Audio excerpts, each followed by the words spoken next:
Mbote na balandi na biso nyonso bayeba mesani kolanda biso partout na mukili mobimba en tout cas topesi bino ba mbote ba bonjour ba bonsoir par rapport ya air bokolanda biso eza wa bino Judith Kalanga na mukuse jika na pesi bino ba mbote ebele makasi parce que na yebike boza ebele lelo na ye na 100% love te kasi lelo na ye na masolo ya mboka développement ya mboka lolenge nini mboka na biso zo kende lolenge nini mboka na biso zo tambola uta independati lelo tokomi wapi eloba nango bayeba lobaka lingala penza na bosembo tokomi wapi est-ce que développement za na mboka na biso est-ce que changement koti tokota na monde politique te parce que biso toza ba politique te toza na masolo esengi ete mboka na biso eza na développement te mbala simana yambaki bokomela kinga bolobaki bobi mama Judith ozuye wapi alobi telma kitoko alobi ke muto atanga zate kasi lelo na zongisi elisusu elongo na ye de tokobeta masolo wana nazopesa mbote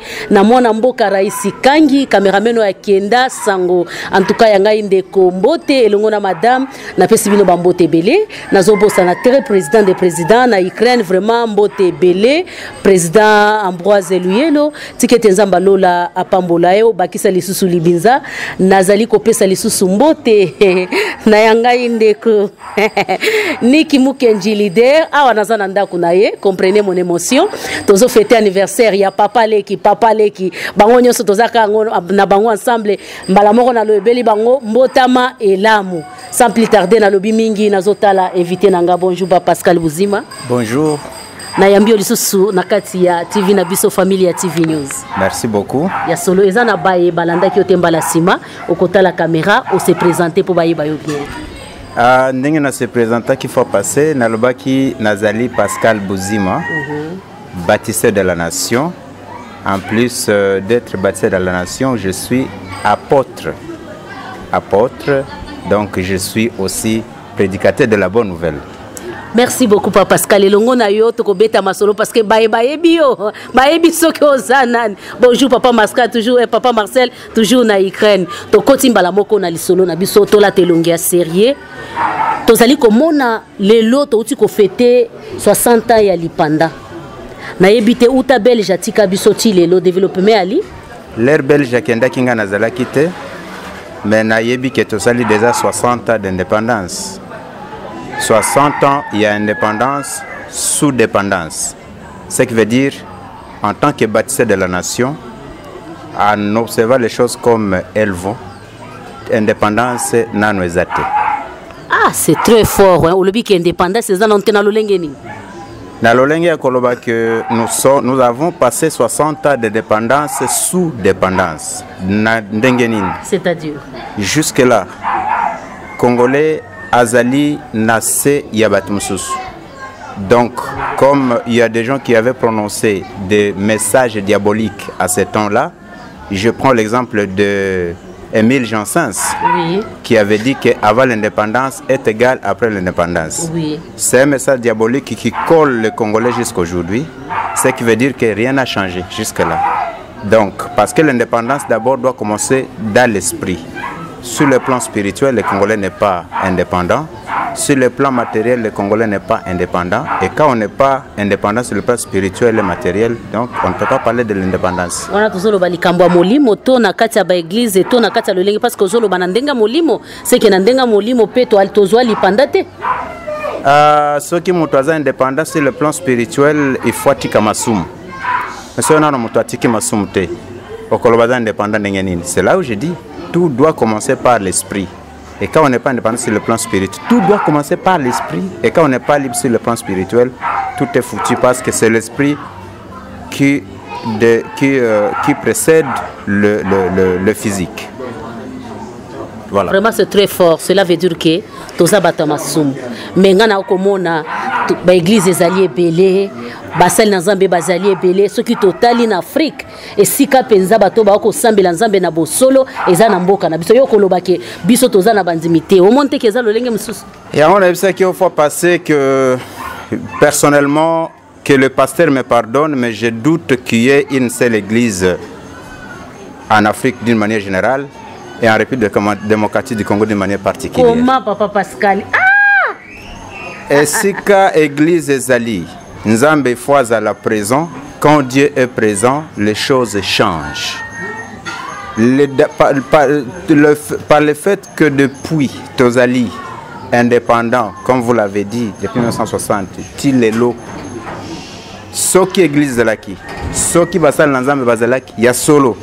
Tonga Kitos à la situation de Tozali Boité. Parce que, vous vous souviendrez, la Bible dit, quand ça n'allait pas en Israël, c'est ça notre référence, du point de vue spirituel. Oui.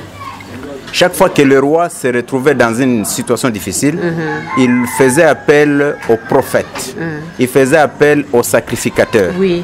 Maintenant, quand je vois les multitudes de sacrificateurs que nous avons, qui s'appellent sacrificateurs, tels qu'ils sont là, voilà. Heureusement que Obengi Bango Basali Nanzambe. Moi, je suis apôtre, je ne suis pas Mosali Nanzambe, Nazali Moana Nanzambe. Bango Baza Basali Nanzambe, donc ce sont des travailleurs, parce que le travailleur ne connaît pas ce qui se passe dans la maison. Nous qui sommes enfants de Dieu, nous savons ce qui se passe dans la maison de notre Père.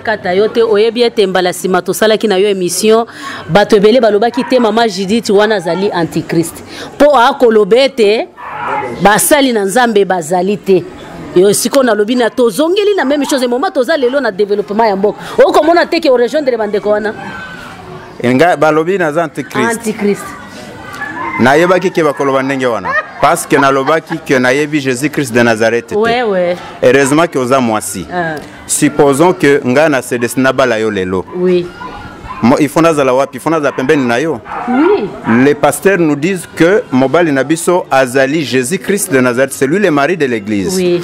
Comment expliquer yoko bala Mobali atikala na mboka mususu yozala na mboka mususu? C'est impossible.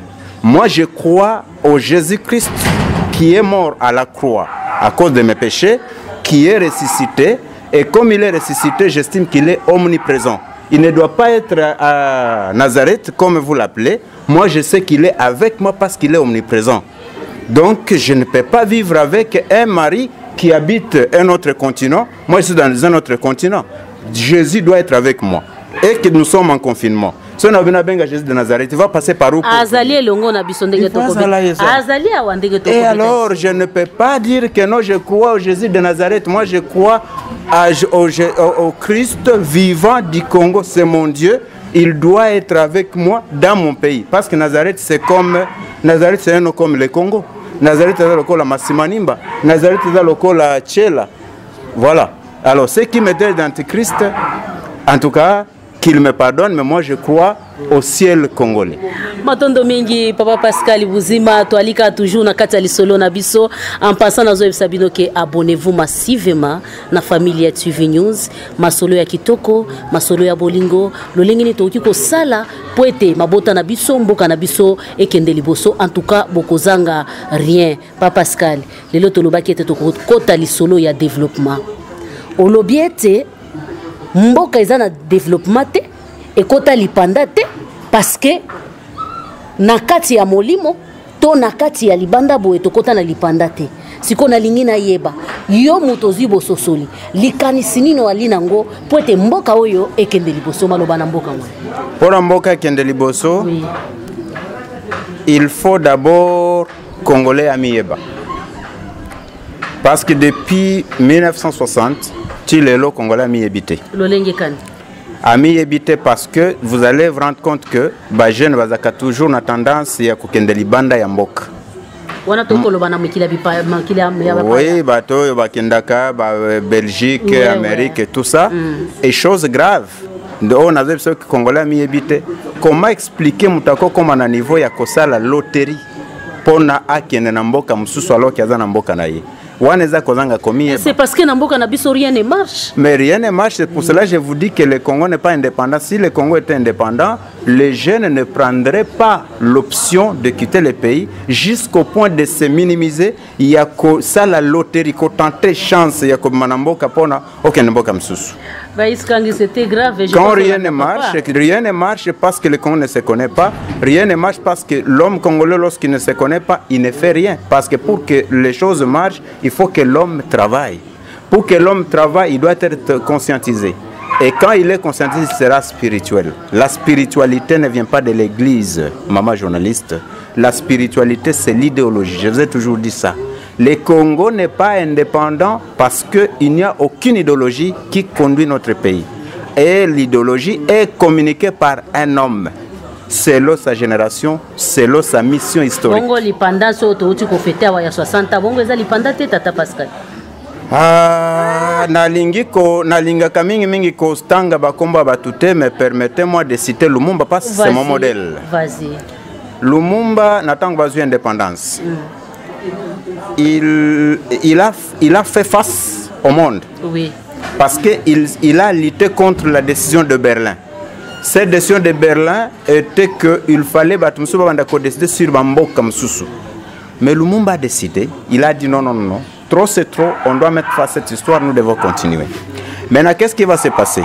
Quand je vous dis que l'idéologie est communiquée par un homme, parce que lui, il avait vu derrière la montagne, il avait compris c'était quoi exactement l'indépendance du Congo, on l'a tué. Jusqu'à les bouffer. Les autres disent que non, Batia qui n'a pas non, non, non,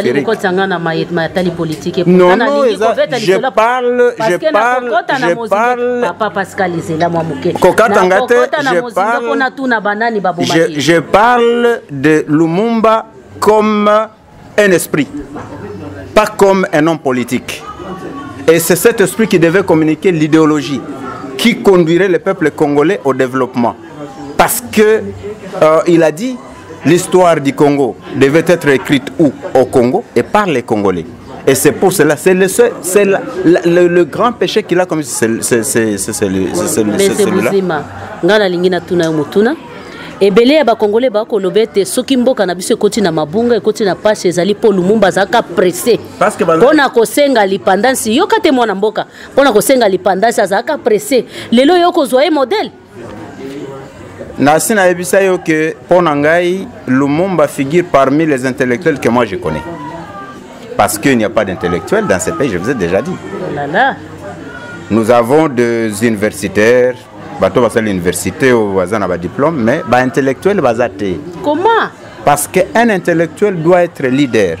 Un leader, c'est celui qui, parce qu'on dit to lead, c'est de l'anglais, c'est tirer. Donc quand on est leader, on doit tirer les hommes vers soi. Maintenant, quand on ne sait pas, c'est-à-dire que pour Ponangai Lumumba, c'est un leader. Et c'est pour cela, les gens qui voulaient nous prendre en otage jusqu'à aujourd'hui ne peuvent pas laisser cet homme-là vivre. Pour moi, Lumumba, c'est un modèle. Pourquoi? Il n'a fait que 4 ans primaire. Même certificat, il y a école primaire Zaki Nangote. Mais il a fait face au monde. Il a lutté contre la décision de Berlin. Les lois indépendants, tous les banayo français, tous les pantalons, tous les lia, tout ça là. Parce qu'il y a un garçon de 36 ans qui a fait 4 ans primaire, qui s'est mis debout, qui a dit, pendant que les autres ne parlaient pas, il a dit aux Blancs, non, non, laissez-nous tranquilles, chers amis, nous devons continuer. Et maintenant, ceux qui disent que Lumumba avait été pressé, d'abord, ils font un balimbi sabango. Parce que Bayebi était. Les appels forts parce que Bamona y était. Parce que Mindele Baliaye, Babombi na libumuna bango, Bakepa na bango, Bakamati Minone Bakenango. Voilà, Mboka Pascal, Oko Tsangana Matali politique, et pourtant na ko kima yango, parce que ya wezali lisolo politique, te kasi ezali lisolo à développement ya mboka. Ngana tuni mutuna, uta lipanda kino lelo. Eloko nini sengeli to sala biso ba mboka na ba bazali libanda na ba bazali na kati ya mboka na biso République démocratique du Congo parce que awa nga nazali kobeta lisolo nazali na ville province ya Kinshasa eloko nini to ko sala pona kopesa développement na mboka na biso pona ko zwa développement ya mboka. Oui. Na yebisa kiyo qu'il faut congolais amiyeba ya libosangwana ya mibale to longwana ko kabwana. Parce que mon tia biso to se développé à Kabola biso. C'est-à-dire que tu as une situation ezali que mon Swahili azana ngambo na ye, mon Ngala azana ngambo na ye, mon Congo azana ngambo na ye, mon Luba azana ngambo na ye. Voilà la source de notre sous-développement. Ça c'est de 2. De 3. Tozana langue te mama Judith. Mais quand tu lobaka français, tu lobaka lingala, tu lobaka swahili te. Français za langue na biso te. C'est une langue officielle dont moi je ne connais pas. Qui a officialisé la langue française chez nous? Lingala est la langue nationale, ezali langue. Ce n'est même pas une langue provinciale. Comment? mais elle n'est pas parlée sur l'étendue de l'Équateur. Ezaka parlé quand l'Équateur moko o ezaki province ya Kalawana. Chiluba, ce n'est pas une langue, même pas provinciale, parce que le mamaka na Mbujima ina kananga. Mais soko ke ina baloje sika mususu wana tu, Chiluba ba yebi yango. Bali na munoko mboka na bango. Bazana minoko mususu kuna. Kikongo et le mamaka, d'ailleurs ba kongo moko ba boya ka balobi et le mamaka na chela. Comment expliquer une langue qui n'est pas même provinciale? On peut prétendre être langue nationale. Wow. Et national, madame, français des eaux compliquées. Et national, c'est qu'on peut retrouver sur toute l'étendue de la République. Je peux estimer que le drapeau est national parce que Kutango est mais Chiluba est la langue nationalité, Swahili est la langue nationalité, Lingala est la langue nationalité, Kikongo est la langue nationalité. Et à cause de ça, on a déjà position et à cause que tout se développe. Pour que les gens se développent, il faut la langue, il faut la communication. Vous vous souvenez de la Bible, il est dit. Les gens qui ont mur de Babel, je crois. Dieu a dit, tour de Babel. Zambatali, c'est la Bible qui le dit, c'est pas moi. Bato on a modèle bazako yana bomoko bazanango. Soki totiki bango boye bakokoma ti esika bazoya na lola. Que devons-nous faire à lobby? Tout confondre bango à partir à la langue. C'est ça que les gens qui ne veulent pas que Congo se développe, salaki. Baye ko panza biso na balangue, balo banabiso qui tozana na 4 langues nationales. Et donc c'est ça qui fait que mokonziata moko akoki ko prétendre ko kamamboko yo totalement parce que akolobana munoko nini. Oh, akolobana français te. Yango pezali moko ba langue nationale te. Balobi eza langue officielle. Ndenge balobi. Maintenant kolobana français ko yebisa banani. Pourcentage ya bato balobaka français na Congo ebiango. Pourcentage muke. Yebisanga kende na université même à Kinshasa. Tuna depuis Kasavu, tu te commis les autres dans son excellence Félix Tshisekedi Tshilombo. Tuna va étudier bazana classe, même les professeurs, je mets tout le monde en défi. Ba ebisa, ba peso synthèse, il y a plein d'accès à chaque président, autant le ba biango. Pourquoi? Parce que tout est dit en français. Parce que qui na monoko mboka. Maintenant monoko mboka, so le bina lingala, baswali bakobeno amoneli biso parce que biso toza baswali. Biso peto yoka lingala te. Toka lingala te. So le bina Kiswahili wa bino no Rwandais wana azol wana Swahili ndenge nini parce que à un certain niveau, tout celui qui parle le Swahili c'est un Rwandais. So le bina Chilo wa bino bato bazaka orgueilleux. Tout ça. Donc voilà comment nous sommes moi tout se développer. Le développement c'est d'abord la communication. Quand on ne communique pas, beaucoup de na kobunda. C'est pourquoi on a bitumba et zingi biso partout.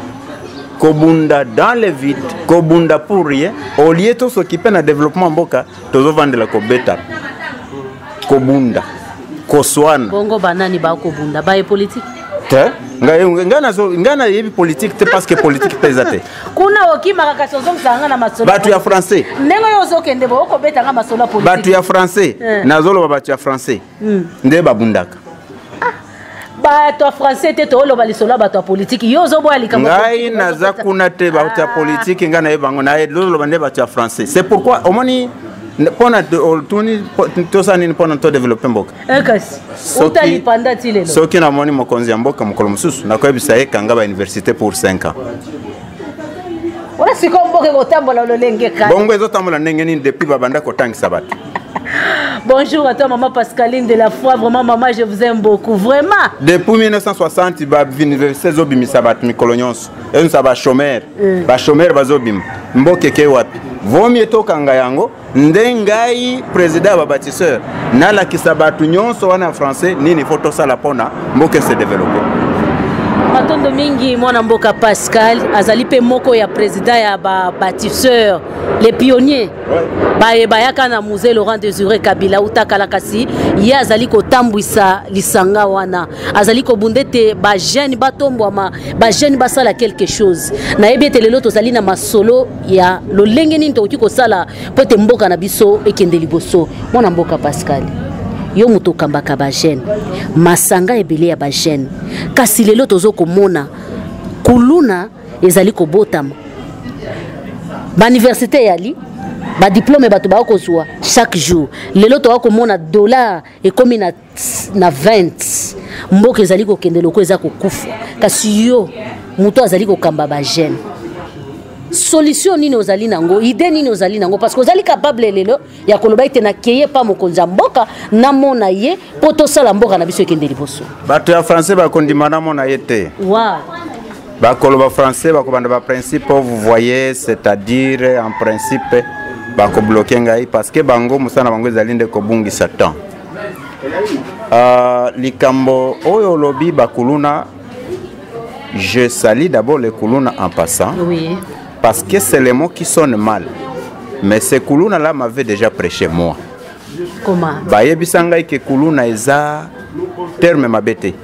Parce que Koulouna ezali et uta na Angola je crois, ezali bato bazolanda mulongo moko. Donc qui suit une certaine idéologie. C'est ça la signification de Koulouna. Oui, oui.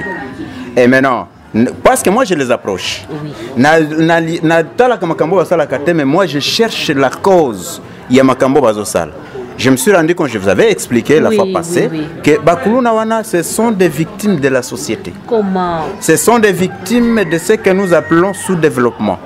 Parce que le prêtre et le pasteur et le professeur d'université, au lieu de réfléchir Congo, tu dois réfléchir français. Moyen y a un mécanisme où il y a que bana va se retrouver parce que tu français, pasteur, na prêtre, bangonde batang sakabatu. Pasteur bazui ndambu ya batu, ke kovansa ngona ba église, maïezali. Mabele ezali, zambe ezali, mais balingi kani yoko osatake kaka na ba pasteur tata. Et pourtant ba politicien ba baby simboka yo miso noka elongo na ba sena nzambe papa. Koloba ka ba politicien te. Même ngai, même ba politicien, même yo mutromtaza na église na ye. Soki bazobe bisa, bazobe soki yoko simba mingi basali na nzambe. Bon, pour baza basali na nzambe. Baza ba na nzambe te, baza basali na nzambe. Écoutez, tout homme qui existe sur cette terre a un pasteur naye. Ce qui politicien a BBC, pasteur naye nde azote ya yemabe. Donc ce politicien ibi, pasteur naza muibi. Ce politicien azokosa, pasteur naza mutalokuta. Ce qui politicien azosala ekobo, pasteur naza mutekobo. Ce qui politicien azolango masanga, pasteur naza momeli masanga. Donc ce qui makambo baby na uti ko bisa. Natango ya kala so ki makambo bébé bazako bengande basal na Nzambe. Mais moi je suis convaincu et je prends la terre congolaise en témoin. Pasteur nde bazal la base de la destruction mboko. Ah non non non non. Vraiment ils ont concerné Kaye hein. Nazali banda. Ouais, lobi ke basal na Nzambe nde ba memi mboka na kufa. Je ne suis pas là onga na yambi yende azali yé papa Pascal nde akoloba ngai te. Bazui batu bakie kangela ngo na ba église. Comment expliquer aux autres de développement? Dis-moi, dans un pays où Dieu a mis les rivières, après chaque 5 km, tu as une rivière. Aucun de boy, Zamba. Et l'autre soit quoi nase et boti angomoko. Mais au banda kotia maboko likolo Nzambe ya kosala. Nzamba ya kosala nini? Nzambe la musio la mukina bomoi. Oza en bonne santé. Va travailler, sala musala pose. Mnane biso ke mbongo za kana lolo. Mbongo za na lola, te mbongo za na se awa. Mbongo pose wango il faut sala musala. Musala nini ndesi katoko kende kosuka nayo. Je vais te faire voir pourquoi les Congos ne se développent pas parce que le pasteur, les universités, les prêtres batia biso na makamoko boye o esali keto comme na situation tozali. Makambo nini kasikota na muzindo to okende koma na su. Voilà. Tokende na muzindo ko kata katanga tele. Nazo kata tena tikeli autant vraiment. Bolimbisa ngai. Toba na ba université. OK. Ou bien ba école. OK.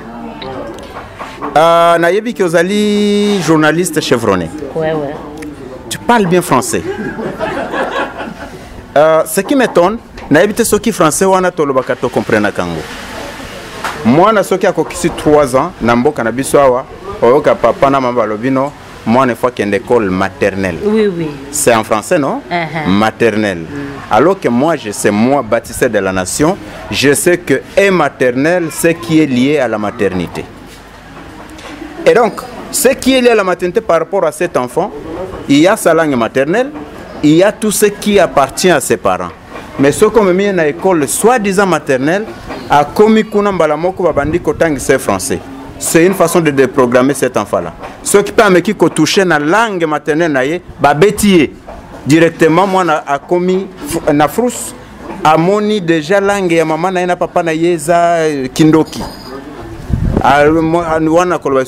Donc l'enfant se concentre à 100% à la langue étrangère au lieu de la makambo ya vie abandisi koko ye kolande français. Ce qui veut dire que bandana école maternelle, humanité, université, tokenda koye kolelo côté tokenda ka koye kola français. Tena koye kola kasi soki yo koloba parce que okeleka na nzela école. Pardon? Soki to solo langana parce que oleka na nzela école. Ozo kanazo makambo école awo. Kasi yango ndo koloba te papa Pascal. Awa to tolobi trigonométrie. Tolobi na nwana. Awa to kotina cosinus tangente. Bon makambo nyonso wana tozana yango tina nini? Parce que soki wana nde lingaki développer mboka. Il ne fallait pas to banda ko importer makoso ko uta na poto. Comment expliquer? Vous avez parlé de l'indépendance. Oui, oui. À 60 ans d'indépendance, Moutouazolo ba français alati cravate, alati costume, ye wana menapo kwa zongi, azolia mikua. Oyo même mbwa ya mundele elia kate. Bon, comment? Isoki zaki ke ba classe wana makambo ya basango na ba pasteur. Nde il fallait développer mokandele le Congo a développé makasi. Alors, voilà là où nous sommes. J'ai commencé par les écoles. Oui. Donc nous sommes déprogrammés à partir de bas âge. L'enfant, à l'âge de 3 ans, a la mémoire d'éléphant. Si comment il faut capter ma communauté dans la société, à évoluer, n'attend que la abanda kosa makamba za ekoka. Maintenant, biso mokole to tinda bana na ba école. Oyo ya biso ya ko déprogrammer banko longola balangi na banko kotsa balangi ya batu mususu. Moi nazo comme déjà déprogrammé. Plus azo kende ko ba français, plus azo se déconnecter na base na yi. Donc ndenge nga na yo tozali yao so tokomi na village tokakosona bakoko na biso te lolenge kani kasi ngai na yebaka koloba munoko mboka na biso malgré na koma na mboka na biso te ngai na yebaka ko se défendre parce que koko na ngai la kisanga munoko prochainement tokosala émission na munoko mboka na yo pas de problème, je suis d'accord. Okoko kate na koko ka papa ne vous inquiétez même pas, je présente une émission totalement est-ce que vous allez capable de expliquer koko na makamanya sotanga na munoko mboka? Tout à fait. Bon, na lingina tuno yo boya kamituna na ngai. Kasi ngai nde nazali ko tuno mituna yo zali ko tuna ngai te. Oyebi na pesa kak exemple moka kola kisa escanine to kufeli. OK. Par exemple, je prends l'exemple de celui qui fait la médecine. Oui. À qui kosa la gynécologie. Oui. OK? Oui. Tu comprends bien le mot gynécologie. Oui. Kaka ndenge nazaboye. Na kei na village pa mama na ngai. O ya suka na deuxième c'est parce que ndezaka classe na bango ngo wana. Ouais. Na ebisi mama wana siko ifona lo bango na munoko mboka. Ke non na komi expert gynécologue. Na munoko mboka. Imaginez na no gynécologie mobile na zo bisa mama na ngai ke no awa siko na 6 classe na lingena luka musala. Mama koyoka akovanda na banda ko betele masolo ya classe wana. Non. Akukende kwa bisa baleki na botale ya na bino ndire mutu e baby. Mais en français, gynécologie. Excusez-moi, le sexe, ça c'est pas grave. Alors, voilà là où cette langue-là nous détruit. Et c'est ce qui est à la base de notre sous-développement. Et on doit prendre des précautions pour que Papa Pascal, je crois que Walina Nzela ozali pe na makanisi ya kitoko pona mboka na biso. Kasi avato koma na suka na kotuna yo libongisi nini ya kitoko ozali nango pona ko réveiller conscience ya peuple congolais pona tina ya réveil to bolamuki ya mboka na biso lolengi ni toko sala po ete mboka na biso elongwa na indépendance tozoko dépendre na ba mindele. Libongisi oyo tozana yango ngai lokola individu te mais structure oyo biso. Structure wana ezali dynamique des pionniers bâtisseurs des nations. Des nations, c'est au pluriel, oui. Parce que le Congo, c'est le moteur de l'Afrique. Oui. Il faut commencer par conscientiser l'homme congolais. Oui. Parce que totikali na buzo batango mulai. Totikali na pongi tango mulai. Et comme ngonga oyoyo il faut c'est-à-dire il faut éviter d'abord koinana. C'est ça la première des choses. 2, toto sabakonzi. 3, tose la tête que président de la République ndé il faut ça la pona to se développer. le président de la République ne travaille pas, le président de la République, on travaille pour lui. C'est que le chef fait, il donne les orientations et chaque membre de la population où bateau bazo salisaï, il faut montrer azo et concerné pour développer le bosso. Et donc, moi je pense que les canisso biso tous en angolo kola bâtisseur. D'abord, c'est mettre les Congolais ensemble. Les Congolais ensemble, ils sont totalement dans la direction moko. Tout le monde makamba kobenga na Barwandais, tout le monde makamba kobenga na Centrafricain, tout le monde makamba kobenga masoy banani, tout ça, tous à la liboke moko. Après ça, nzela ezami balete. Il faut que nous la production. La production doit commencer par la production agricole. To copier Mindelete parce qu'il y a 300 ans, baza na indépendance, baza na démocratie. Et puis démocratie, oh ya Mindele, c'est la démocratie à désordre. Donc so za démocrate oko finga maman na yo, oko finga papa na yo, oko finga mokonzi ya mboka, oko finga mutinyo solingi, c'est ça la démocratie occidentale. Yango ndezo me la biso bilake alors que biso toyebi ke ko finga papa eza malédiction. Ko finga mokonzi ya mboka Bible ngo mokozo condamner yango c'est de la malédiction. Oui oui. Et donc il faut d'abord toto sabakonzi, to mieba, to simbana ba congolais, to kene na bilanga. To kene na pêche, qu'un élevage. Le même français disent que le ventre crée n'a point d'oreille. Oui. Ce qui n'a notoriété à tato salini ni toko se développer té. Pourquoi? Au moni le loba jeune bazole la chômage. Au ebi ndenge chômage yaka na Congo et yaka na ba conteneur. Comment? Et yaka na ba conteneur. Moni ba conteneur sunge kota ke uta matadi uti boma ende me makaba ba chômage ngwana. Ba conteneur mse utaka na kote ya Zambie ezo ma chômage ya kote ya Katanga. Ba conteneur utaka na Dar es Salaam eleki Uvira ya ngwende maka chômage ya Bukavu. Ba conteneur utaka na Kasindi ndezo ma chômage ya Nord Kivu na Kisangani partout. Comment? Pendant que biso tuzolo ba français tolati ba veste parce que veste za ela ndé sika toko kende kosuka soko pesinga temps na ko expliquer yo pe pour na ko se développer l'habillement aussi doit jouer un grand rôle. Maintenant, chômage, pendant que nous sommes en train de parler français ici, tous la babiro, tous la bourgeoisie comprador, ils produisent. Maintenant, on va produire, il faut battre que la biso. Et c'est pour cela qu'ils s'arrangent pour ne pas maintenir la distraction. Il y a Kobunda, Koswana, entre temps, on va produire. Ceux qui battent des villes qu'on a bangwawa et on va contenir. C'est comme ça que le chômage entre chez nous. Chômage ya Congo ya kanaba conteneur. Donc ceux qui ont lié l'ipanatongo va déjà que aux autres sont chômage na yo, aux sont chômage à jeune parce que tout nous vient de l'extérieur. On ne produit rien. Bongo lipa salema kalibanda, lipa salema awat. Ceux qui lipa salema ka awa. Il la kisangai ferme moko eska ba produire ka bleu. Wanande na koyeba te na yebi ki okoyebi sanga tozana minoterie de Matadi. Non, c'est une minoterie américaine installée à Matadi. Parce que bleu a transformé pour la farine de fromage ou en Thaïlande, nous ou en Amérique, nous sommes côté. On ne produit rien. C'est pour cela que nous sommes des paresseux consommateurs. Nous sommes là pour consommer le chômage des autres. Donc, la vie au Congo est importée, c'est pour cela que nous sommes sous-développés. Et nous voulons mettre fin à ça. Maboko yaba Congolais, cerveau yaba Congolais, avec l'orientation du chef de l'État, Mokonzi Mboka, Félix Antoine Tshisekedi Tshilombo, il faut tokota na bilanga. Lui-même il a dit, il faut que l'agriculture domine, que le sol domine le sous-sol. Tokoki kozala na ba makambo na ba minere okende koluka or ya okende wa passe to ebi yango kutute tolo na nde biloko akolia toza nango pona toza la bato. Bongo ya solo, joyeux anniversaire à papa Audrey Ilunga, vraiment botama kitoko papa ya bana, vraiment to sepe la pote to biete to kolia. To keye longo na papa Pascal po alobiete pote bilanga mboka na biso ezala développer et sengeli bilanga ezala. Kasi awa na kini soko yebisete muto akende kolo na sala telio kilota kitoko c'est tout le lo samedi ba kondima akende ko simba ba mabele penza.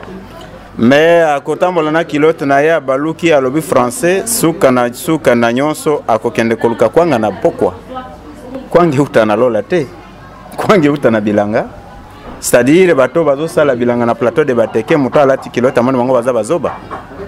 C'est pour ça naloba ki soki nazwi chance ya kokutana mokonzi ya mboka na kwa bisaye na côté ya université to loba ke corona ezanana.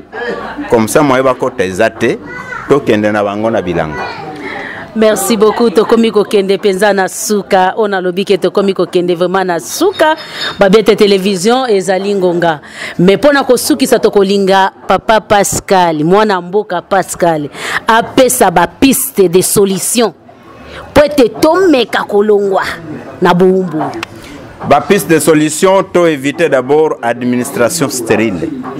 Wana siko lobi yango na lokoto koti yango na lingala kasi makambo yoko yango na zolo ba esika to kufeli yango wana na donc na lingina lo ba ke to éviter ba bureau siko so to sali bitoke bureau te ko travailler siko na bureau to sala nini parce que dans les bureaux on administre ce qui a été produit to produire le côté na bureau to administrer nini ba bureau nde to kende ko malokuta kokosa bakonzi parce que siko zan loko sala to kokosa ba biro wana sa oyoka batunyo bakenda ba biro balelaka oh no tozo futa mateme bakendo sa nini kuna musala ezande na zamba tozonga tokende kolone et en plus de ça je te signale que partout où il y a l'administration nous sommes sous la malédiction net na Kinshasa oyebi kombo ya kala Kinshasa Léopoldville donc esprit wana Léopold ezaka kanya na Kinshasa ao soki na Lubumbashi pa na bino bakoloba Elisabethville moi si avant de li batu nyonso moi basala musala ezate kasi c'est longwa nango na longola kyango na longola kasi biso boko bana mbokati nanu to longola ngote nde tozo kende siko na nzela kolongola malédiction nyonso wana yo boy ba pasteur malédiction elongwa lolenge kana pasteur moko za modèle kolongola malédiction ndenge nini akolongola ngone nini baluka nano nzambe basana nzambe baluka nzambe baluka nzambe bakoma basa bana na nzambe olia ko continuer ko benga basana nzambe omoni net na ndako ndenge tozao soki mosali azaliawa baboyi bamenga bango basali no oui boya kokota na chambre te il faut azala zui confiance à patron pour kota kuna po aza mosali mais mona ya ndako kokota c'est pour cela biso bana ya église pentecôtiste lumière du monde biso tomi benga ka bana na nzambe parce que tokota katina chambre papa na biso biso pe tokotaka bokotaka te tokotaka bon corona kotaka ndenge ni so bokotaka bongo ebomi bato biso to besaki en carton rouge alors tali kaka yo mwana mboka mena sikoyo na ndenge tozokenda masolo boye na lingena ebisayo makambo oyo balata biso bilamba peza na kati na lata ki boye nanko na lobela ki opesa biso ba piste yango nazo peso piste mususu yango yo tolongola bakazaka koma mutu mobokoki komikanga singa na kingo me yo moko okolata ngo bandeko nalataki yango nanko pona ifale na lobela yango oyebi soki mutu alati boye okokima mbangu te okosimba eloko te parce que olati tenue de ville olati tenue correcte moyo bouger zate même bana baza na nzala na ndako kosimba ta sachete parce que olati veste écoute token ce qu'on a bible pona token de koshite Mardoché wana toza na bible na tango aza na 6 na cour royale il s'est rendu compte que ezana mutumoko a décidé sirier pona ko maintenir ye mumbu amituni mikanda oyo basigné yango ndenge nini ti endi mama il s'est rendu compte que alatande bilamba ya kuna na mboko akende komikuta maumbu et maintenant qu'est-ce qu'il fallait faire pona akoka koyoka na nzambe na ye il fallait d'abord alongola bilamba ya mboka wana alata lokola muyuda pona nini po prière na ekende biso na modèle to kufeli français bomi biso et là télé bomi biso donc tous en adresse parce que l'habillement c'est un message so kuta na policier na nzela tu ne vas pas poser de questions à partir ka kaela te lokola ke oza policier biso modèle tozolata et yebante toza mindele yebante toza batumwindu yebante toza banani. Merci beaucoup mwana mboka Pascal Buzima elongo na yende tobeta ki masolo ya développement ya mboka j'espère bien que boza ebele na kati émission na biso masolo ya mboka lelo to beti lolenge ni to ki ko sala po ete mboka na biso kende liboso uta lipanda lelo to fêter 60 ans ya indépendance est-ce que ya solo mboka na biso ezali na lipanda na ndimité kasi tango papa beti li solo boyoki ete ya solo mboka na biso ezali na lipanda te abeti masolo ya basali na nzambe kunanga nazali mo Kristo kasi quelque part na eko pesa ye raison parce que tozali komona lelo ba bazali ko tia mbulu yake na kati mboka na biso ezali basali na nzambe balingi bakoma ba politicien balingi bakoma ba homme d'affaires balingi bakoma ba journaliste toujours na monde ya basali na nzambe kasi longo na mona mboka Pascal ndeto beti penza masolo lolenge ni to ki ko salete mboka na biso ekende liboso apesi pe ba solution ezali bilanga ezali ko welela ba diamate ezali ko welela ba minerai quelque part te kasi ezali ete tozali na richesse onzamba pesa biso ezali bomengo en passant nazali ko pesa lisusu bonjour ebele na mwana mboka libinza na kasa Ukraine bonjour ebele papa na ngai en tout cas je vous aime beaucoup bonjour na Beni Matondo toujours na Ukraine bonjour na Alex Lumière na France en tout cas ba bonjour ebele na binonyo so bolinga kajika na pesi bino ba bonjour pa Pascal to komina suka pesa tala caméra lobali loba suka potoka bwana liloba suka eza ko s'adresser na ba jeunes oui les 45 millions de jeunes congolais to longwa na distraction to longwa na logique ya kofinga ka bakonzi to longwa na logique ya kobunda na bakonzi nzela na biso ezalika moko pona to se développer tozo nango bosenga to kende na musala ya production. Cette production va passer par 3 pistes. Nous devons produire na kati ya production agricole, il faut to kende na élevage, il faut to kende pe na pêche. En plus de ça, nos rivières doivent nous servir. Il faut to produire courant pour créer exode urbain. Tokoki kotona na ba ville boete skato sel le côté tozonga na village et donc nous devons créer la vie à l'arrière-pays. Troisièmement, il faut construire ba village agro-pastoral moderne. Toza faiblete ce qui to sel lokola lumumba salaki to sel lokola batunyo so ya kalakala ona basalaki. Nous en avons la possibilité, nous pouvons aller plus loin et développer notre pays parce que dans Motozali, nous avons besoin. Oui, nous avons besoin d'un citoyen congolais du type nouveau.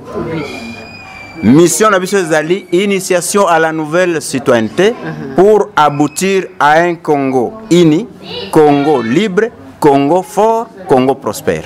Matondo mingi soki bomoninga na bimiki toko na kolobelengi boye zali grâce ya caméraman akenda sango mokili mobimba ebanda na ngai te kasi ebanda na ba mikolo tiko kitana ngai mona mboka raisi kangi matondo mingi na pesi bambote bele tikete nzamba lola apambola yo tokomi na suka ngai na bino tokutani na mbala ya sima en passant na lobili susu abonnez-vous na chaîne na biso Familia TV bokozala décité bye je vous aime beaucoup.